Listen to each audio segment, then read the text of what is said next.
ئېيىقچاقنىڭ كىچىك قېيىقى. ئاپتورى Bunting. كىچىك ئېيىق قېيىقىنى تولىمۇ yaxshi ko'rەتتى. ئۇ قېيىقىنى haydab ئېيىق o'sum ko'lini aylanatتى va قېيىقىدا o'ltirib beliq tutatdi. Aptab chiqqan kunlari قېيىقىدا o'ngdisiga yetib ko'zlarini yumg'an holda tush ko'ratdi. U nayt xushal edi. Kechqurunda opasi uni chaqirg'ili kelganda ئېيىقچاق kichik قېيىقىنى qirg'oqqa bog'laydi va "Xayrli kech kichik قېيىق" deydi u. "Biz әti yana ko'rishayli." Hamisha shundoq qiladi. Biroq keyin ba'zi ishlarda o'zgarish bo'ldi. ئېيىقچاق o'sishga boshladi. U cho'ng bo'ldi va to'limi cho'ng bo'ldi. Ko'p o'tmay u ئېيىقچاق bo'lmay qoldi va cho'ng ئېيىقqa aylandi. Shuning bilan kichik قېيىقىغا sig'madi. U kichik قېيىق ko'lda laylab turganda birla o'ltirib edi, ikkilisi birlikda suvga cho'kib ketdi. Ko'k suvning eng ostiga cho'kib ketdi. "Nadisan bolam?" chaqirdi opasi. Cho'ng ئېيىق va uning kichik قېيىقى bulduqlab suv yuziga ko'tarildi. "Puf!" dedi cho'ng ئېيىق. "Sen cho'ng bo'lib ketding, kichik قېيىقqa sig'maysan", dedi opasi. ئېيىقچاقنىڭ taqdiri shundoq. Cho'ng va texmi cho'ng ئېيىق bo'lgan qadar o'sidi, yo'g'naydi.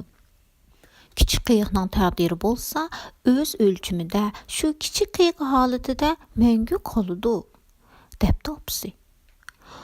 Cho'ng ئېيىق nayt qayg'urdi. "Men kichik قېيىقimni mushundoq tashlab qo'ya olmayman. Hech kim uni haydamaydigan, uningda beliq tutmaydigan, uning ustida yetib tush ko'rmaydigan bo'lsa, nayt ichinishlik bo'ladi. Uning taqdiri bu ko'p ko'lda to'xtamay uzish emasmi?" U beshini qashladi va birdilla: "Men topdim. Men boshqa bir ئېيىقچاق topay. Kichik قېيىقimni menga o'xshashli yaxshi ko'radigan bir ئېيىقچاق topay." Shuning bilan cho'ng ئېيىق o'zini ko'lini aylanib mangdi va qunduzni uchirtib qoldi. "Sen bu atrofda ئېيىقچاق ko'rdingmi?" deb so'radi qunduzdan. "Yo'q, men ko'rib boqmabdiman", debdi qunduz. "Qamamo ئېيىقچاق ko'rib boqmabdi, ammo ko'k qutan ko'ribdi.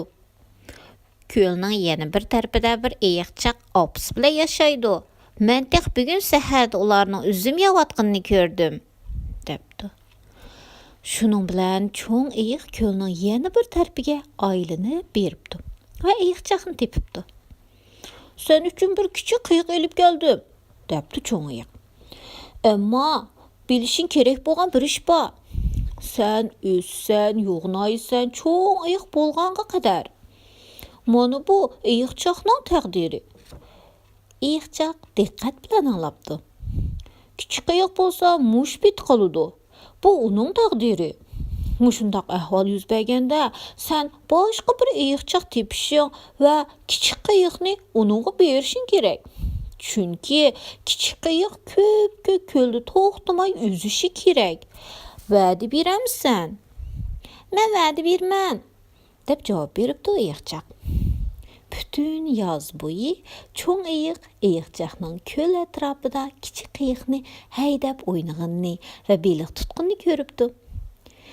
Aptab kunlar bo'lsa, cho'ng ئېيىق ئېيىقچاقning kichik قېيىق ustida o'ngdisiga yetib tush ko'rayotganligini ko'ribdi va ئېيىقچاق cho'qim xushal deb o'ylabdi. Cho'ng ئېيىق saymon sanduqi bilan bir qancha taxta elib o'zi uchun cho'ng قېيىق yasashga boshlabdi. U hozir shunday xushal ekan.